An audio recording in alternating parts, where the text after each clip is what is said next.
The weather this winter has been brutally cold and windy, so why not stay indoors with some hearty chili? The 5th annual Chili Cook-Off is happening at Sonny's Pizza on February 23rd. Attendees will get to sample over 10 varieties of chili, all from local Georgia Avenue small businesses. RSVP for free or grab a VIP pass, which includes early entry, guaranteed chili tastings, and other perks. Again, that's the 5th annual Chili Cook-Off at Sonny's Pizza. That's in Columbia Heights on Georgia Avenue between Irving and Kenyon, and it's on February 23rd. Today on CityCast DC, we're talking about group houses, the most DC housing of all. For generations, this has been a city where square young professionals, not just bohemian hipsters, share big houses with friends and with strangers. How did it get that way, and what does it mean? CityCast's Kaela Cote-Stemmerman and CityCast alum Susannah Broun are here to talk about it. Today is Thursday, February 20th. I'm Michael Schaefer, and here's what DC is talking about.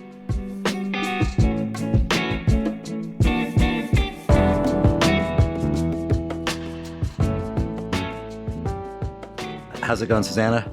Good. How are you? Hey, Kaela. Hello. So excited to talk about this. All right. So you guys live in or have lived in group houses. And I'm not talking about group homes, just to be clear. But, it's like 4 people, 5 people, whatever, will go in on a house. Sometimes they'll all be on the lease, or sometimes it's like a revolving cast of characters.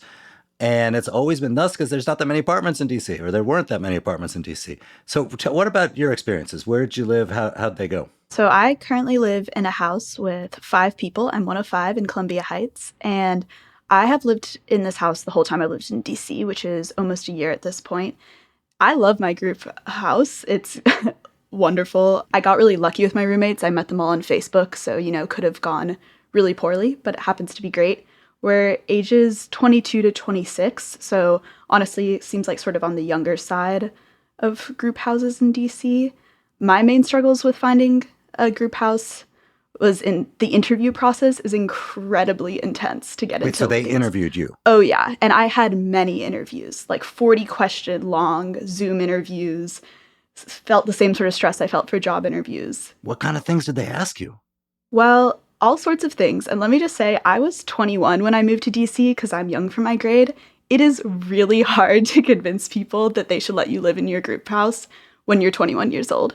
Like, they do not like that as a fact.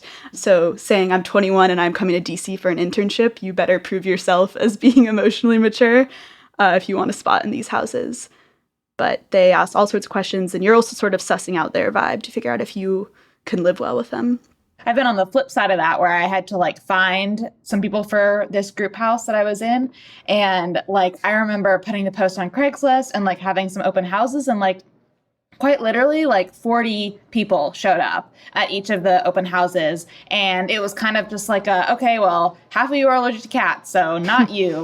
10 of you are whatever. You just have to be so brutal about cutting people, because I think everybody wants to find that perfect group house where it's everybody, their vibes just match, you get along really well, you have group dinners, and the reality is that doesn't always happen, but I think people are trying their best to create this specific atmosphere, and that's why the interviews are so intense.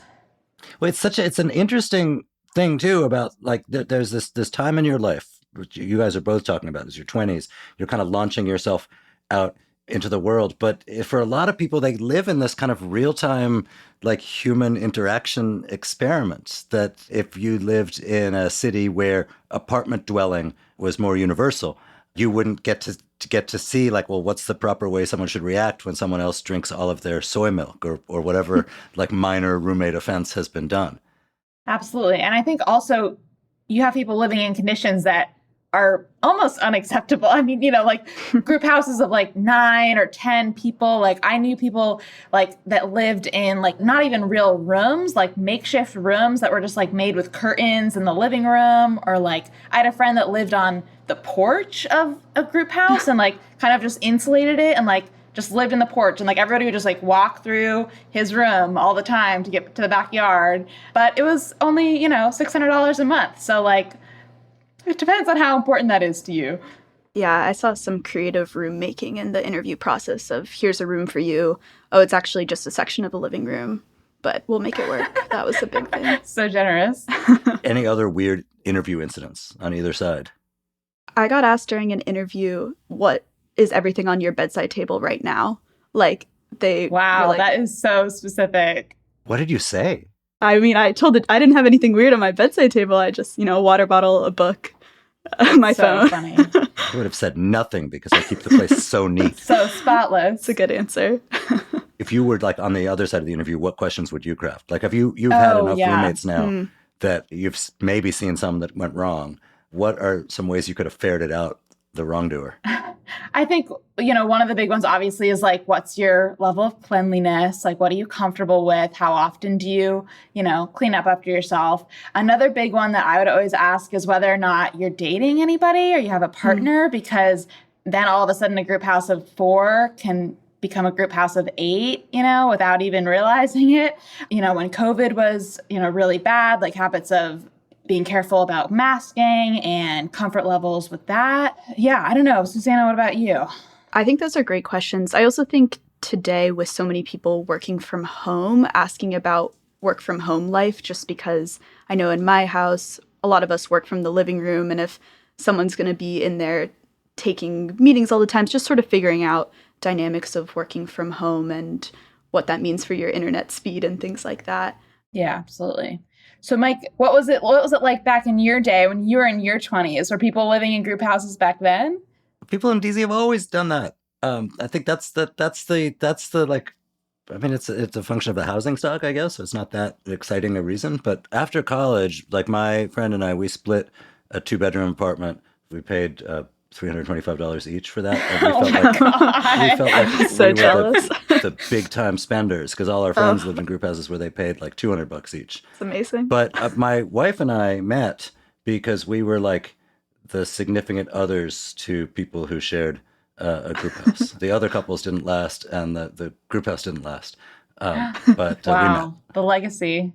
That's amazing. I have another friend who met. They say they met on Craigslist because they met in a group house and married and then divorced. But, oh no. Not everybody can be as successful as Mike.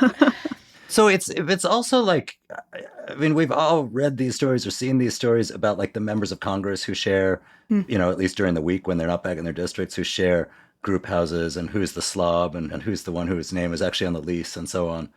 Yeah, it's not just for 20-year-olds, it's for everyone. And I think that's like the DC thing is, my boyfriend's in a house with ages 23 to 33. You're at different stages of life, but you're still living well together. You have to figure it out, even if you're a congressperson who's a slob. I do think, that's what makes DC kind of different, right? It's like, sure, like every city has group houses, but the culture here around group houses is so intense, and like, it's not weird at all if like you're well into your 30s living in a group house in Columbia Heights with 9 other boys, you know what I mean? Or something like that. Like, whereas like, I think anybody where else that would be like a little bit suspicious, but here it's pretty much the norm. Wait, so are there agreed upon rules that span like group houses? Is it okay to have your significant other over every night? Are there rules about how you label your stuff in the fridge? I thought there were, but I think it's the number one mistake would be going into a group house assuming that there are rules like that, or just like basic, rules of living with somebody. There are not. I think they all need to be very explicitly stated upon signing the lease, or, meeting your roommates for the first time, because, it doesn't always go as planned, I think. Yeah, you've got to be flexible with all of the rules. Every time a new person comes in, they're going to have a different idea about how to live there. So tell me about that. Has that led to calamity or at least to minor Seinfeld-style confrontation? Without exposing any of the people I currently live with who might be listening, I'm treading cautiously here. When I moved in, there were no rules. We didn't have anything, sort of any chore charts, nothing was labeled. And then food started going moldy and the trash wasn't getting taken out. So then it's sort of like, who's going to step up and be the bossy one in the house and be like, all right, listen up. There are rules now. And now we have some more rules. I'm not saying I'm the bossy one, but. Is it better to be the bossy one or have a bossy one? I think it's better to be the bossy one, but that's my personality type.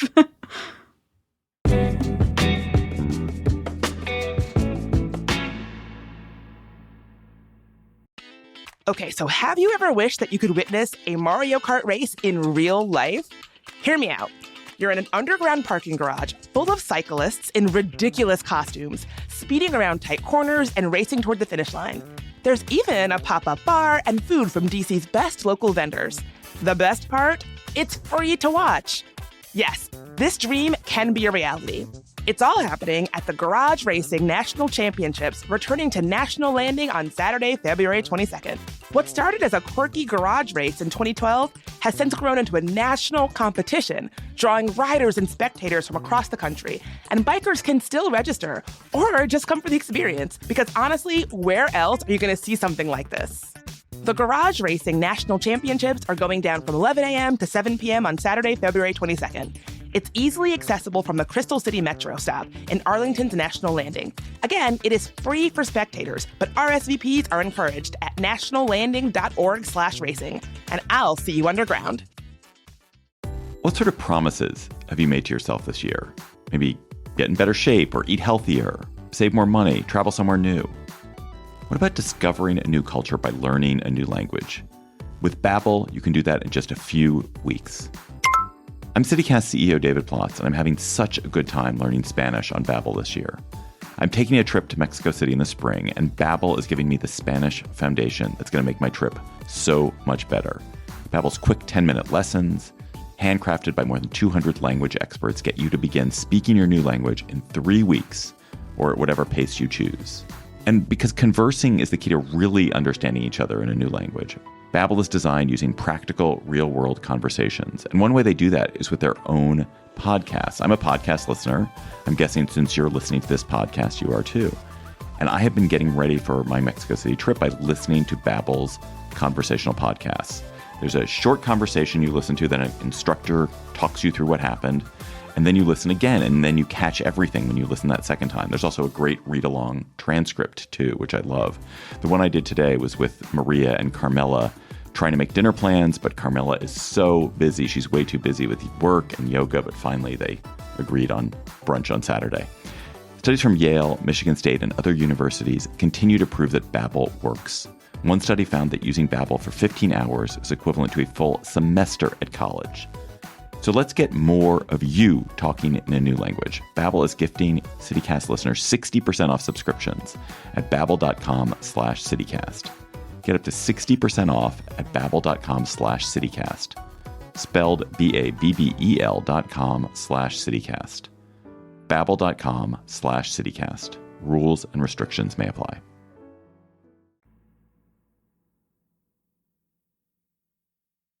All right, so Kaela, you do our newsletter and you put out a request for action. We got a bunch of people who listen to the podcast or read your newsletter and send in their own stories of group house living. Yeah, absolutely. So a few people called in their experiences, which are honestly, there's a range. Some of them were absolutely horrific. A lot of them have to do with rats. So I'm so sorry in advance. But here's Erin's story.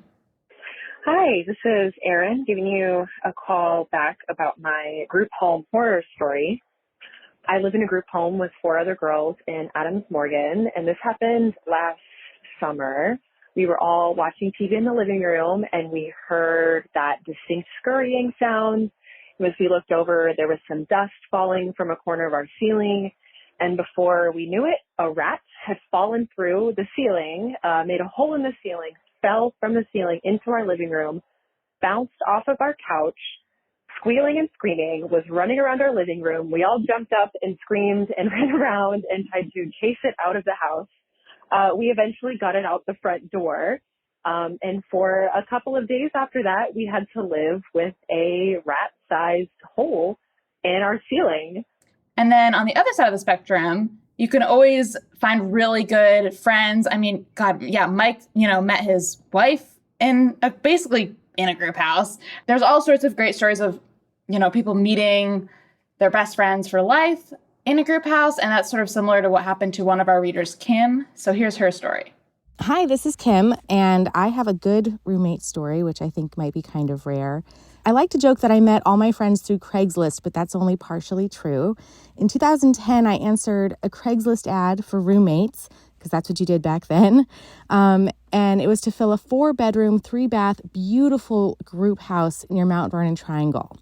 I eventually moved in with 3 other girls from Craigslist. We didn't know each other, and we loved it. It was super fun. And over the years, as each person moved on and got new jobs and new places to live, we would just put a new Craigslist ad up and would replace them with a new tenant. We'd interview the new tenant and they'd move in. All the while, those of us that had moved out would still come back to visit. We'd come for parties. We'd come from out of town and spend the weekend. It was always a great time. The friend group sort of grew piecemeal in that way for years, one tenant at a time, one Craigslist ad at a time. And now, 12 years later, we've all moved out. A developer gutted our beautiful home, and the original group has grown to include husbands, wives, children, pets, and of course, everyone now has their own homes. We're all still best friends. We go to each other's houses for holidays and parties sometimes, but it all started at that one group house so many years ago, and I couldn't be happier that I had that experience. So there has been, I mean, one of the things that has changed in Washington just in the last, I don't know, 10, 20 years is there's been this glut of apartments built, 1-bedroom, 2-bedroom apartments. I don't know if those change the equation or change the amount of people who need to live in a group house because it's like the only affordable way to live. But I'm curious about you guys. Susannah, how long has your house been a group house? Has it been like a rotating cast of characters since like 1978 or something?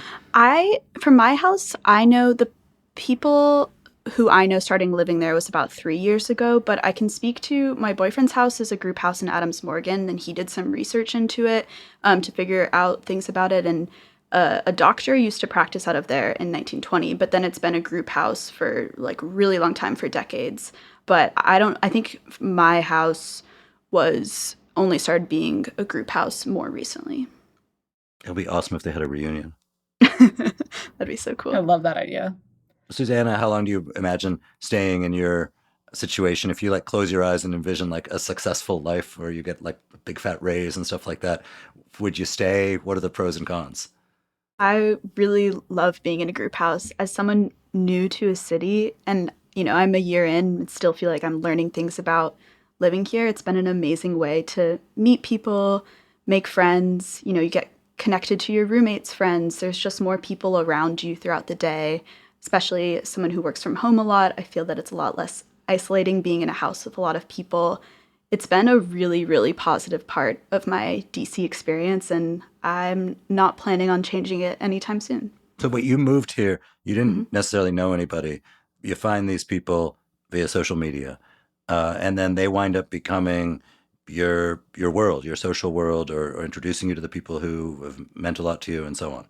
Yeah, and I have friends outside of the people I live with, but the fact that I was able to have roommates who I consider friends, not just the random people who I tolerate in my home, has been really great. Yeah, I recently made this upgrade, actually, a couple months ago. Went from a group house to living in my own apartment. And I'm not gonna lie, it's pretty great. It's pretty great. I feel like I served my time in DC group houses. And you do reach a point where it's not quite as fun anymore to like pick up other people's messes, or like sometimes like it's a Friday night and you just want to like not do anything. You don't want to listen to your friends party downstairs. Maybe that's just me. Maybe I'm just getting old. But wait, so what was the culture in your house? Like if you were home alone on a Friday night, would you stay in your room and like watch something on your computer, or would you go to the living room? So I've done both. I've lived with friends and I've also lived with like strangers. And I think living with strangers, the situation was not bad, but it was not friendly either, right? Like Susannah seems like she had this great experience of like coming into a house, like meeting her new best friends. It's like a very like new girl-esque sort of situation. I think mine is like we've always been friendly, but not like best friends. And then living with friends, of course, has its own downsides where it can stress the friendship, or it can put these dynamics into play that you never had to deal with before in that friendship, and can be hard, right? So I think it's nice to like, as an introvert, like have that time away from your housemates, away from your friends. Having your own place is great for that, obviously, but it does make it a little bit harder to be casually social, right? You're not going to like go get some tea and like run into somebody and start chatting, right? It's just that interaction, automatic interaction isn't there. Well, also, I think the big thing for me is the kind of space that I have is that something I don't think I would have in an apartment differently. Like, I'm a big fan of the big house party, or like, I have a small room in a big house, but that kind of entertaining space is something that I didn't think I was going to have moving to a city. So I guess that's another big plus for me. I really do miss having that communal space and having like a yard, especially like a yard and a grill and like, a living room, like having board game nights, having parties, whatever that is, cooking together, having a big kitchen. Those are all like luxuries of a house. Having it like an in-unit washer dryer, like, oh my God, miss that. But there's ups and downs. Yeah, I would keep everything in my house the same, except I would want my own fridge. That's for me the biggest downside. The fridge is the worst part. Oh my God, Why so? It's just because, just imagine, like, you're not cooking meals together. You have 6 people, whatever amount of people, keeping their own stuff in the fridge. Like, my fridge is almost full right now, and I'm the only person here. But wait. So, like, if there were 6 people in the house, would there be 6 little things of mustard? Or are there staples to be shared? Yeah, well, so like in our house, we, for a while, were not doing communal eggs. And we were like, there are 6 cartons of eggs in this fridge. This is ridiculous. So now we share eggs, we share condiments, we share oil, rice. But, we don't share produce. So there's a ton of bell peppers that are getting lost in the fridge and getting moldy. There's people's leftovers they forgot about. The freezer is a whole beast. It's like the fridge at work. You know what I mean? It's like that type of a vibe. All right, Kaela, Susannah, thank you for being here. Thanks, Mike. Thanks, Mike.